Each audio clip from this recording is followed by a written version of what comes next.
Bonsoir à tous, voici les titres de l'actualité de ce vendredi 1er février. 5 ans pour tenter de faire reculer la maladie d'Alzheimer, voilà l'un des objectifs du plan lancé aujourd'hui par Nicolas Sarkozy. Une maladie qui affecte 165 000 nouveaux patients chaque année en France. Alors à quoi ressemblent les mesures phares de ce plan? Explication dans un instant. Une piste non, mais plutôt une fausse piste dans l'affaire Estelle Mouzin. Nous vous le disions hier soir, la prudence était de mise. Les renseignements sur le restaurant chinois de Brie-Comte-Robert semblaient fragiles. Eh bien, les recherches et les auditions n'ont finalement rien donné aujourd'hui. Quel avenir pour le Kenya? La pression internationale semble porter ses fruits ce soir. Le secrétaire général des Nations Unies était à Nairobi et un accord entre les deux parties qui s'opposent a été signé. Sur place, nos équipes ont pu constater la situation d'urgence pour les populations déplacées. C'est le grand format de ce soir. Connaissez-vous les prix des différents services que votre banque vous facture? Êtes-vous toujours tenu au courant de ces tarifs, de leur augmentation? Eh bien, nous verrons ce soir qu'ils sont en hausse et s'ils varient selon les banques. En fin du théâtre, après 7 ans d'absence, Daniel Auteuil revient sur scène pour un classique, L'école des femmes de Molière. Au programme 900 vers à interpréter pour le comédien et une rencontre à la fin de ce journal. Tout mettre en œuvre afin de faire reculer un jour la maladie d'Alzheimer. Voilà l'un des objectifs qu'a fixé le président de la République aujourd'hui à Nice lors de la présentation de son plan. Alors avant de voir en quoi consistent ces mesures, le montant investi et leur financement, je vous propose de découvrir le quotidien de Richard. Il a 54 ans et cela fait 2 ans qu'il est touché par la maladie, comme près de 900 000 personnes aujourd'hui en France. Il souffre d'une perte de mémoire de plus en plus importante. Reportage Perrine Bonnet et Mathias Barrois. Désormais, quand Richard Verba regarde la télévision, c'est toujours une chaîne d'information en continu. Avec les images qui reviennent en boucle tous les quarts d'heure, ça lui donne au moins une chance de garder quelque chose en mémoire. Quand j'ai pas compris la première fois, quand ma mémoire n'a pas imprimé quelque chose, j'espère entre guillemets qu'elle va l'imprimer la 2e fois. Le problème, c'est que des fois, ma femme me dit qu'au bout de la 5e fois, il n'est toujours pas imprimé. Car à 54 ans, Richard souffre de la maladie d'Alzheimer. Oui. Le diagnostic est tombé il y a 2 ans. Santé médicale. Ouais. Avec son épouse Christine, ils ont dû changer toutes leurs habitudes, s'adapter à la maladie. Richard n'a plus du tout de mémoire immédiate. Ah bah j'en reprends. Ah non, t'en as déjà mangé 2 fois, ça suffit maintenant. Donc c'est vrai qu'il a tendance à oublier qu'il a déjà mangé. Donc ça m'est arrivé de leur servir 2, 3, 4 fois. Et à chaque fois, il est persuadé qu'il n'a pas déjà mangé. Donc il redemande. Et voilà. Il faut tout organiser. Moi, je te prépare tes petites affaires, hein, je vais m'en aller. Richard ne peut rien retrouver dans la maison. Alors quand Christine part au travail, elle lui prépare toutes ses affaires. La carte bleue, la carte. L'alarme, tu n'oublieras pas de mettre l'alarme avant de partir? Passage, bébé. Pour l'instant, Richard a encore un peu d'autonomie. Il continue à conduire, mais jamais sans son GPS, indispensable. Il se passerait quoi si le GPS tombait en panne? Bah je tomberai en panne avec. C'est-à-dire qu'en fait, j'angoisse et puis je vais angoisser, puis je vais paniquer, puis je vais plus savoir trop comment m'y prendre, quoi. Richard avait créé une entreprise spécialisée dans la vente de compléments alimentaires, mais il a tout arrêté. Bah là voilà, c'est tout ça sont des années de travail. Et ça représente beaucoup de nous-mêmes, mon épouse et moi. Et puis maintenant, je suis plus capable de faire face à tout ce travail, quoi. Plus capable de se souvenir des rendez-vous, de tenir les échéances. C'est Christine qui a dû reprendre le flambeau à contre-cœur. J'ai 2 vies à gérer en même temps, un petit peu. Et c'est vrai, quand on a toujours été la numéro 2, se trouver projeté au numéro 1 du jour au lendemain, on ne sait pas forcément faire. On n'a pas forcément non plus les capacités. Comme Richard, ils sont 32 000 en France, des moins de 65 ans, à être touchés par l'Alzheimer. On ne sait pas pourquoi la maladie se déclare si tôt. Ce que Richard sait par contre, c'est qu'il veut témoigner encore et encore pour que les jeunes malades sortent de l'oubli. Alors pour faire face à l'évolution de cette maladie, c'est donc un plan d'envergure qu'a proposé aujourd'hui le chef de l'État. Un plan qui repose sur 10 mesures phares. Son budget de 1,6 milliard étalé sur 5 ans.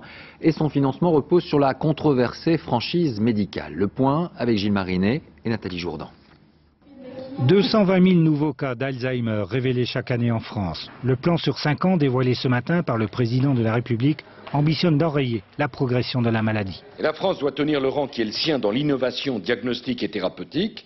La France doit contribuer à faire basculer Alzheimer en 10 ou 15 ans dans le monde des maladies dont il sera possible de stabiliser l'évolution. 1,6 milliard d'euros seront notamment consacrés au développement de la recherche, au renforcement des équipes de scientifiques et à la coopération européenne. Autre objectif, faciliter le maintien à domicile par l'aide médicale, l'adaptation des logements et le soutien aux familles. Des familles de malades qui pourront désormais s'adresser à un guichet unique qui va coordonner l'accès aux soins et aux services. L'idée d'une porte unique avec un numéro unique, avec une coordination aussi de l'ensemble sur le plan sanitaire et sur le plan médico-social, ça va tout à fait dans le sens que nous souhaitions. Le plan court jusqu'en 2012. Son application sera évaluée en permanence par un haut fonctionnaire. Je vous le disais en titre, il ne s'agit plus d'une nouvelle piste, mais d'une fausse piste pour les enquêteurs dans l'affaire Estelle Mouzin. Nous évoquions hier la prudence dans ce dossier. Eh bien, les derniers éléments confirment ces précautions. Les fouilles dans ce restaurant chinois de Brie-contre-Robert, mais également les témoignages des personnes interpellées n'ont rien donné. Lionel Feuerstein, Marie Cazot, Zidenberkus. Pendant 24 heures, ils ont fouillé tout le restaurant, cassant la dalle de béton au marteau-piqueur pour retrouver les restes humains d'une petite fille, sans succès. Les seuls ossements que les enquêteurs de la PJ de Versailles ont découverts sont ceux d'un mouton. La piste d'un possible rapprochement avec la disparition d'Estelle Mouzin, jugée hier soir encore très crédible, est abandonnée. Pour la famille d'Estelle, c'est une déception mesurée. Monsieur Mouzin est quelqu'un qui garde la tête froide en toutes circonstances et qui sait, qui dit je veux savoir, je veux voir, amenez-moi les éléments, amenez-moi les preuves. Et donc il était resté tout à fait sur son compte à soi après cette annonce. À l'origine de cette étrange affaire, un tuyau d'informateurs chinois recueilli il y a quelques mois par un journaliste indépendant. Ces soi-disant témoins affirmaient que le gérant du Royal Walk avait jeté dans une benne le corps d'une fillette vêtue d'un pull rouge. Ces ossements auraient été retrouvés au mois de juillet lors de travaux de rénovation. Nous avons interrogé un proche du restaurateur. Il conteste ces accusations. Vous n'avez jamais fait de découverte? Il n'y a rien eu de spécial quand vous êtes arrivé? Non, il n'y a rien. C'est qu'un local et on l'a transformé en restaurant, c'est tout. C'est tout. L'affaire de la disparition de la petite Estelle repart ce soir à zéro. La justice devrait payer les dégâts au restaurant, mais elle n'exclut pas de poursuivre les affabulateurs. Et ce soir, toutes les personnes qui avaient été placées en garde à vue ont été relâchées. Dans l'actualité de ce vendredi également, les personnels de la grande distribution étaient en grève aujourd'hui, une première et un mouvement qui a été très largement suivi selon les syndicats. En cause les salaires, le temps partiel imposé ou encore le travail dominical. Des revendications suivies par Cyril Za et Tristan Lebras. Ancienne caissière, Morissette Launay est aujourd'hui au poste à essence de cet hypermarché. Elle est rentrée dans le groupe de grande distribution il y a 36 ans. Je travaille depuis 72 ici et je gagne 1100 € par mois. Donc le pouvoir d'achat, tout augmente, l'essence, tout, les loyers, tout, l'eau, l'électricité. Et bon, avec 1100 € par mois, on a beaucoup de mal à y arriver en fin de mois, à finir les fins de mois. Toute la journée, les salariés des grandes surfaces ont donné de la voix. Ils ont fait leur compte, évolution des salaires, pouvoir d'achat, conditions de travail, un même constat, quelle que soit l'ancienneté, aucune progression. Ça fait 7 ans que je suis à Carrefour. Il n'a pas augmenté le salaire. Qu'est-ce qu'on vous dit là-dessus à la direction sur ce point-là? Qu'on est bien payé, qu'on est payé sur 13 mois et demi et qu'on est bien payé par rapport à d'autres enseignes. C'est vraiment le SMIC, hein, c'est ça. Donc voilà, et j'ai 2 enfants et actuellement pour avoir un logement, je lutte, ça fait 6 ans, je fais une demande à l'OPHM et je n'ai toujours pas de réponse parce qu'exactement par rapport déjà au salaire. Et partout en France, le mouvement était suivi. Selon la CGT, 80% des enseignes étaient touchées, comme ici à Nantes ou à Strasbourg. Pas de blocus de magasins, quelques lignes de caisses fermées. Ou encore à Marseille. Tout autre accueil, des barrages filtrants pour informer les habitués. Une grève nationale donc injustifiée pour les grandes enseignes.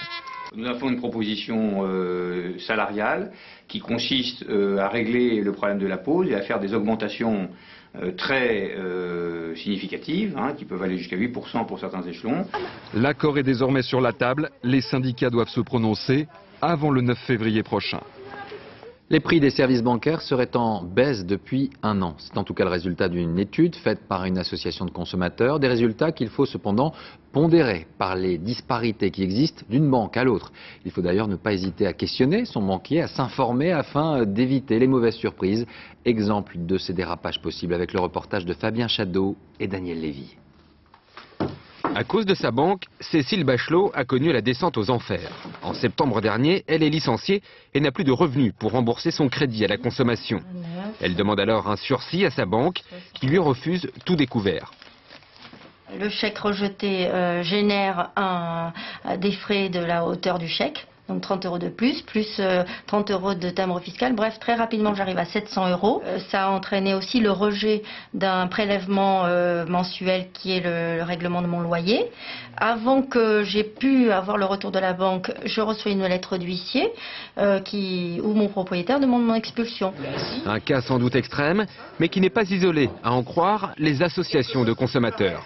Les banques ont vraiment, disons, un pouvoir exorbitant. D'abord, elles se servent sur le compte et ensuite, elles font savoir combien on doit. Pourtant, les banques semblent vouloir faire des efforts. En 2007, les frais bancaires ont baissé selon l'enquête d'une association de consommateurs. Pour un compte joint qui utilise plusieurs services et dispose d'un produit d'épargne, la facture s'élève à 243 € par an, soit une baisse de 8%. Les clients sont plus attentifs. Vous avez des tarifs qui peuvent aller de 150 € dans une banque à plus de 500 € dans une autre. Donc, est-ce que la qualité du service varie vraiment autant que ce prix? On peut se le demander. Ce qui est certain, c'est que ça vaut vraiment la peine pour le consommateur de regarder de près ce qu'il paye et éventuellement de regarder ce qu'il pourrait payer dans une autre banque. À partir du 1er janvier 2009, les banques seront obligées d'envoyer à leurs clients un récapitulatif annuel des frais bancaires prélevés.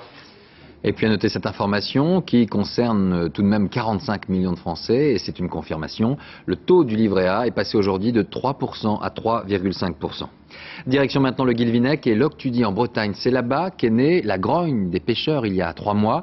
On se souvient de la visite mouvementée du président de la République. Alors, depuis, un plan de pêche pour leur venir en aide a été proposé par le gouvernement. Voyons ce soir ce qu'en pensent les marins pêcheurs. Le plan est-il à la hauteur de la crise qu'ils traversent? Élément de réponse avec Romuald Bonan et Michel Hiver.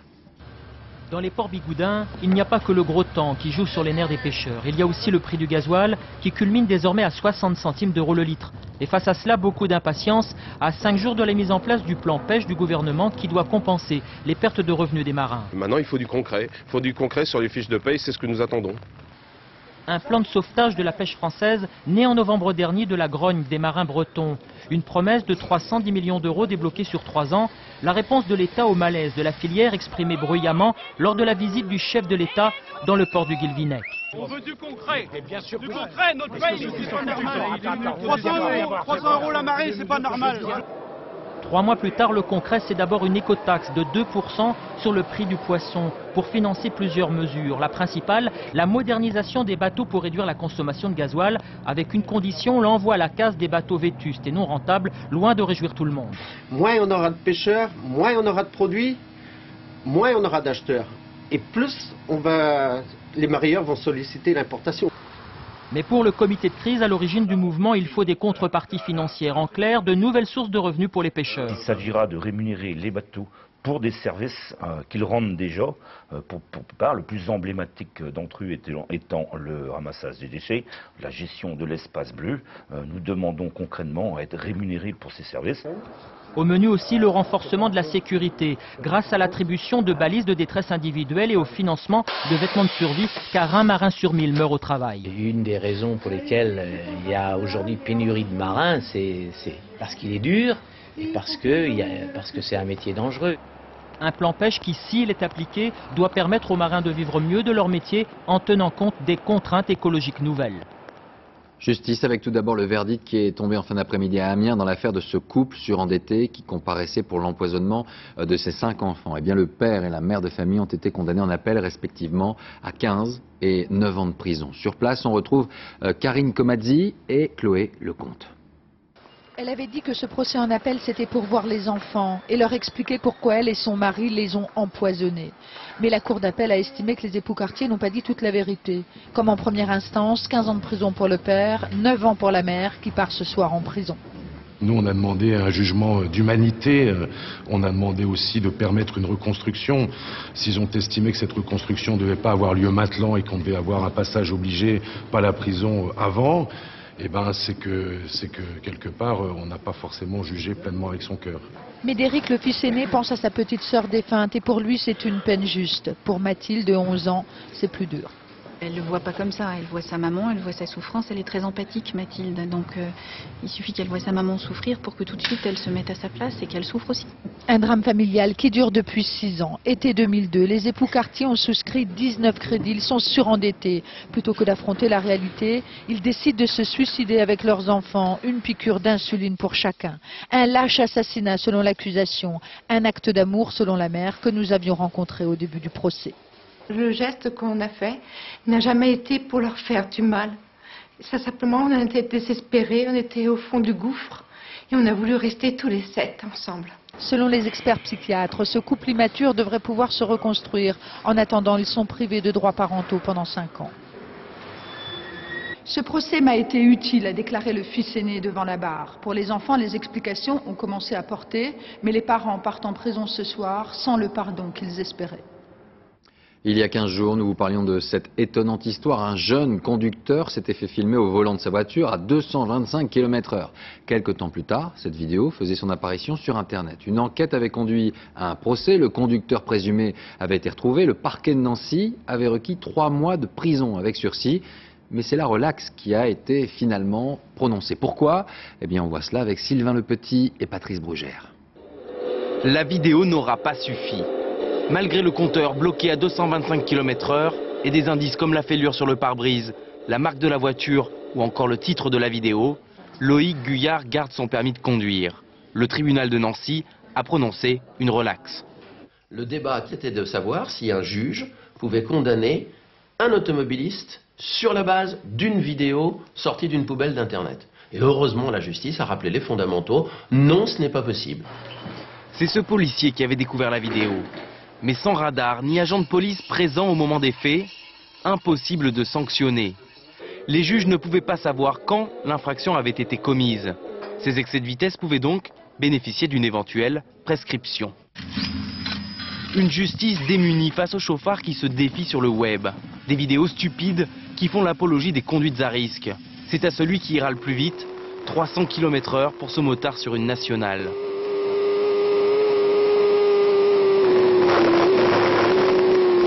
Il y a actuellement un vide juridique pour ceux qui incitent comme cela à mettre la vie des autres en danger et il faut que le législateur les contre. Aujourd'hui, la seule possibilité pour la justice est de prouver la mise en danger d'autrui. Les auteurs de ces vidéos risquent donc 1 an d'emprisonnement et 15 000 € d'amende. Une décision de justice qui porte bien son nom à Marcq-en-Barœul dans le Nord. Un couple avait décidé de porter plainte contre ses voisins, tout simplement parce que ceux-ci avaient aménagé leur maison pour accueillir leur fille handicapée. Pourtant, tout était en règle administrativement. Eh bien, les plaignants ont été déboutés et même condamnés pour plainte abusive. Reportage Franck Genozo, Elsa Palot. 6 ans et 3 décisions de justice. Voilà ce qu'il a fallu à la famille Bobillier pour faire accepter que Diane, petite fille handicapée de 9 ans, bénéficie en toute quiétude des aménagements réalisés par ses parents pour mieux s'occuper d'elle. Leurs voisins procéduriers sont enfin déboutés. Pour nous, effectivement, là, c'est une page qui se tourne et on arrive presque au bout de 6 ans, au bout du tunnel. Donc enfin, on va pouvoir vivre. Donc c'est vrai, c'est un très très grand soulagement aujourd'hui. En 2001, la famille s'installe dans ce lotissement tranquille de Marcq-en-Barœul. Pour aménager une douche et une chambre adaptée au handicap de la fillette, les parents obtiennent un permis de construire. Ils transforment leur ancien garage et en construisent un nouveau. Ce n'est pas cette extension qui va poser problème, mais les aménagements intérieurs réalisés.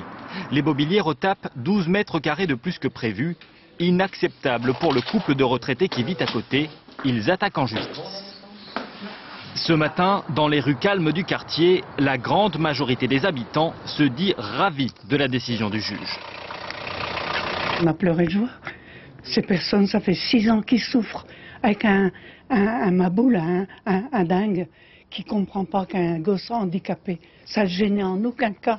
C'est un peu lamentable de voir que comment s'acharner contre des gens qui ont un enfant handicapé. Je crois qu'ils ont autre chose à penser que des enfin des petites choses matérielles. Très discret ce matin, les voisins procéduriers se sont mis tout le quartier à dos. Ils ont également été condamnés à 3 000 € de dommages et intérêts pour procédure abusive. Monsieur, vous savez bien qu'on ne communique pas avec la presse. Vous pouvez nous donner votre sensation ? Impossible de savoir s'ils feront appel.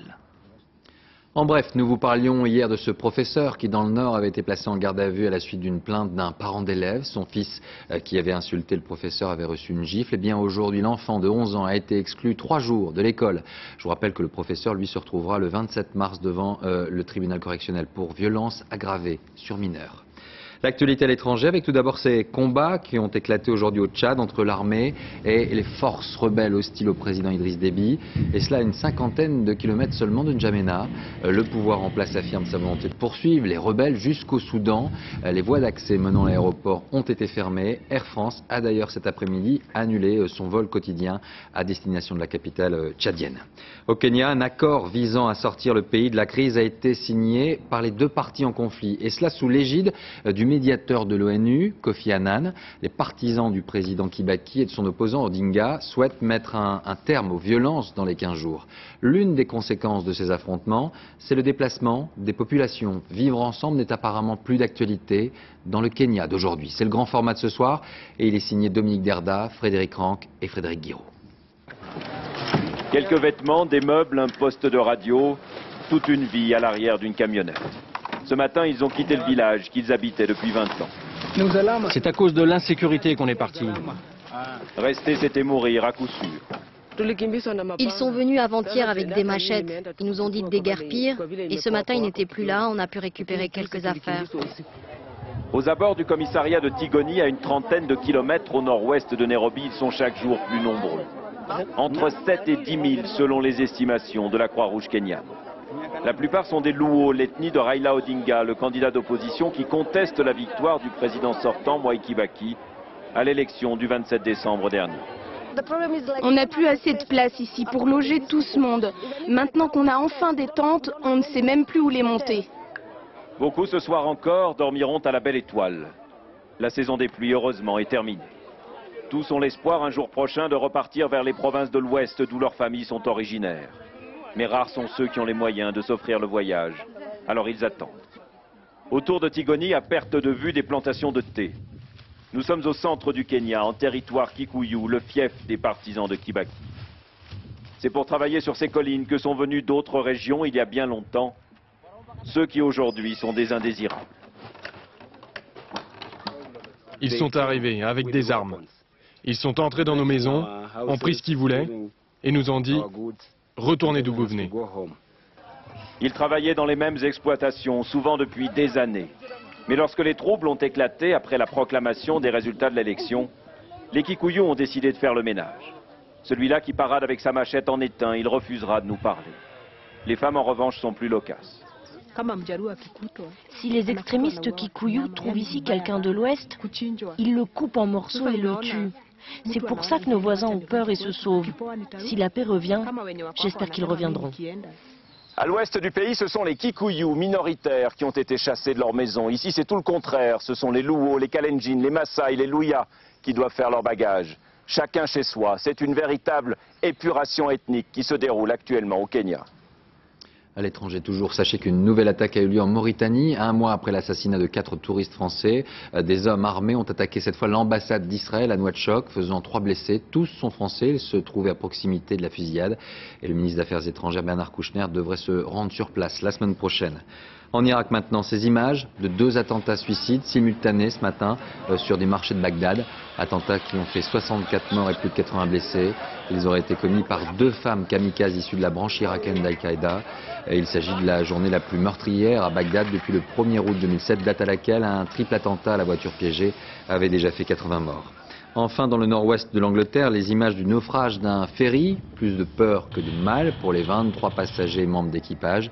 Ils ont pu être évacués. Ce sont les intempéries qui frappent la Grande-Bretagne depuis hier qui sont à l'origine de ce naufrage. On revient à l'économie, on peut appeler cela une belle proposition de mariage. Le géant américain des logiciels, Microsoft, a fait une offre au groupe Internet Yahoo. Peu d'amour, certes, dans cette affaire économique, mais une dot importante, près de 44 milliards de dollars, de quoi réfléchir tout de même. Objectif, devenir un concurrent de Google, aujourd'hui en position dominante. Jean-Paul Chapelle et Frédéric Basile. Bill Gates prendra sa retraite l'été prochain. En attendant, pas question de se reposer sur ses lauriers. Microsoft, leader mondial des logiciels, veut absorber Yahoo, le numéro 2 mondial de la publicité sur Internet. Et pour se l'offrir, il y met le prix, plus de 44 milliards de dollars, près de 30 milliards d'euros. En rachetant Yahoo, il a énormément de choses. Il récupère par exemple un très bon moteur de recherche qui génère de la publicité. À chaque fois qu'on fait une recherche ciblée, on a la publicité à côté. Il récupère aussi des sites de partage de photos, des sites communautaires. Il récupère aussi de la messagerie instantanée. Beaucoup de jeunes utilisent la messagerie de Yahoo, comme celle d'MSN aussi. Microsoft en a une. Récupère ce genre de choses. Il y a énormément de services dans la galaxie Yahoo et pas simplement de moteur de recherche. Des services gratuits, mais qui génèrent à chaque fois beaucoup de publicité. Un marché publicitaire qui explose. Il va doubler en 3 ans pour atteindre 80 milliards de dollars. Un marché dominé aujourd'hui par Google. Un marché de plus en plus sophistiqué. Quand l'internaute fait une recherche, par exemple automobile, il dévoile indirectement ses centres d'intérêt. Il voit ensuite apparaître sur son écran des publicités ciblées. Ici, une marque de voiture. C'est le marché publicitaire de demain et Microsoft compte bien prendre une part du gâteau. L'aéronautique est bel et bien décidée à emboîter le pas de l'écologie. Airbus réalisait aujourd'hui son premier vol d'essai partiellement alimenté au gaz naturel, et cela sur un géant, l'A380. Antoine Gaveau et David Bress étaient sur place. Un Airbus A380 plus écolo, plus propre, plus calme et plus malin, en tout cas c'est marqué dessus, et c'est grâce à ce réacteur. Pour l'alimenter durant le vol, pas de kérosène mais un carburant alternatif dérivé du gaz. Une première mondiale pour un avion commercial et pour Airbus, une nécessité. Le but est écologique dans cette démonstration, c'est de prouver que l'on pourra passer progressivement à des biocarburants à grande échelle lorsqu'ils seront disponibles. Et ensuite, il est évidemment économique parce que le prix du fuel continuera d'augmenter. Le très gros porteur a décollé de Filton en Angleterre cet après-midi. Objectif des pilotes, tester le moteur alimenté en gaz. Les autres réacteurs fonctionnant, eux, au kérosène. 3 heures de trajet plus tard, atterrissage à Toulouse et verdict. Aucune différence avec un vol normal. On a vérifié que le moteur se comportait comme ses 3 autres frères. Et tout s'est passé de manière identique, de notre point de vue bien sûr. Il reste à regarder les enregistrements, voir ce que ça a produit. Ce carburant alternatif, le voici. Un gaz liquide, le GTL, qui pollue beaucoup moins que le kérosène. Pour le moment, pas question qu'il le remplace, mais les deux pourraient faire bon ménage. Nous voudrions faire en sorte, avec nos partenaires, qu'en 2025, 25% du carburant brûlé par l'aviation commerciale soit de source alternative. Et Airbus souhaite même aller plus loin. En 2030, 30% des combustibles pourraient être des biocarburants, cette fois totalement écologiques.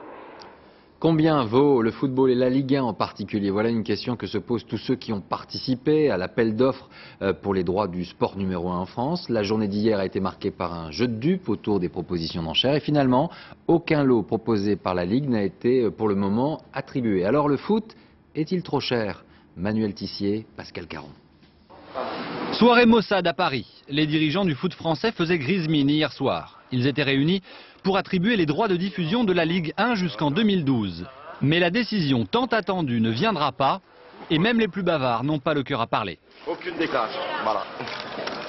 Je n'ai pas de réponse à vous donner. Je me suis endormi lors de la séance, moi.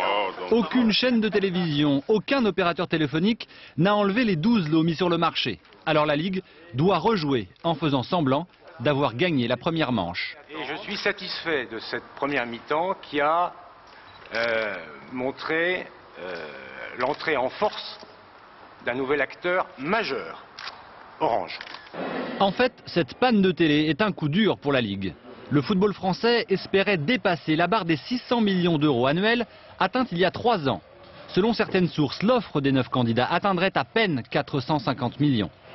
Le championnat professionnel, dominé par l'Olympique lyonnais, risque de perdre gros. Les revenus télévisuels représentent 57% des budgets des clubs de l'élite. Mais les amateurs profitent aussi de la manne financière. Si le championnat de France ne vaut peut-être pas 600 millions, certains de ces jeunes joueurs s'arrachent à prix d'or. Et les clubs de Menez, Ben Arfa, Benzema ou Nasri auront besoin de beaucoup d'argent pour retenir leurs étoiles.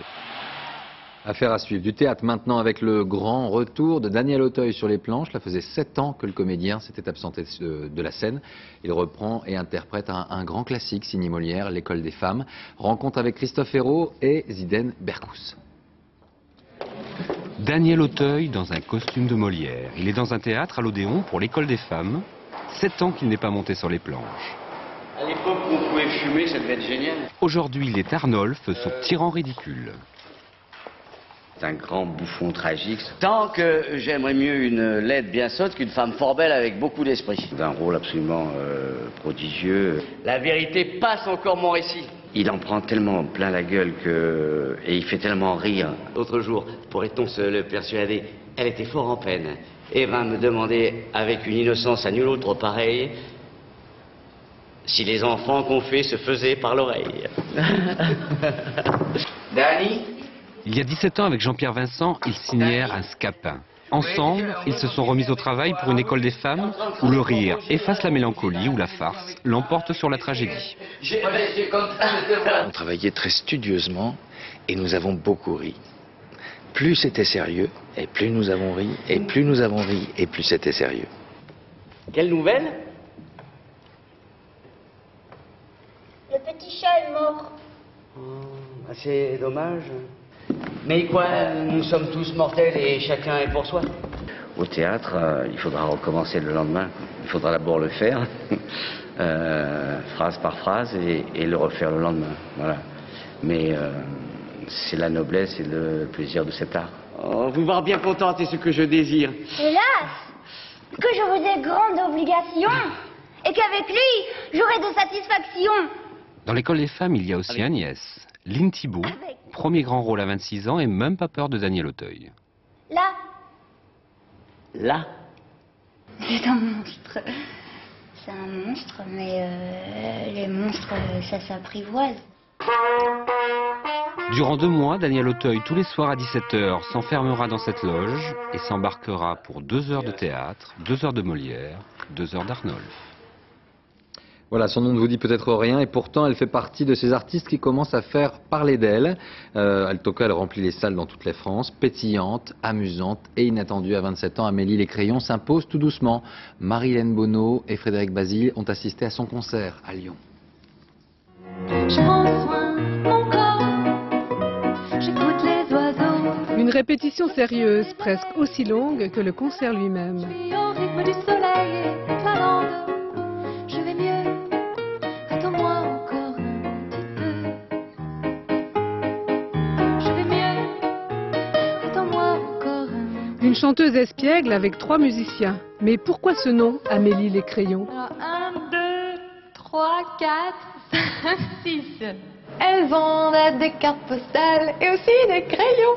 C'est pour ça, parce qu'en fait, les crayons de Bourville, c'est la première chanson que j'ai chantée devant des gens.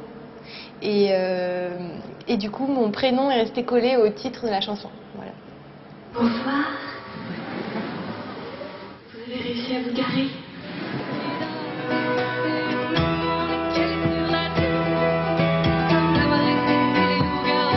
Un piano unique, fabriqué sur mesure pour elle. Pourtant, elle a le vertige.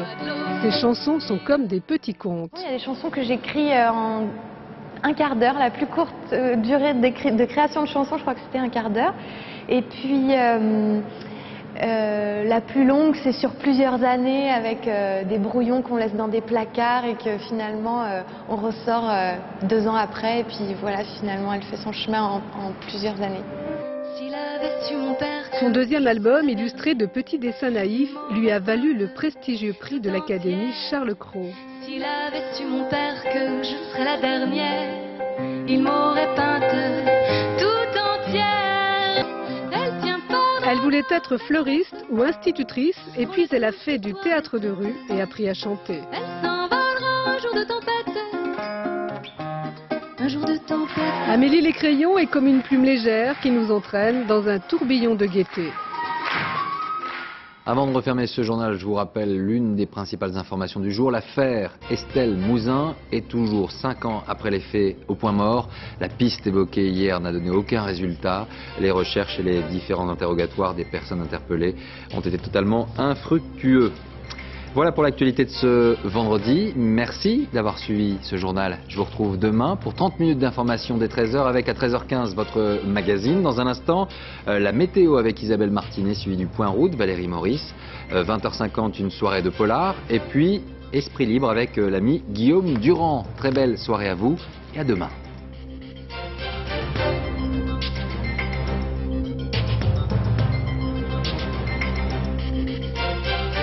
L'info en continu, c'est aussi sur France2.fr.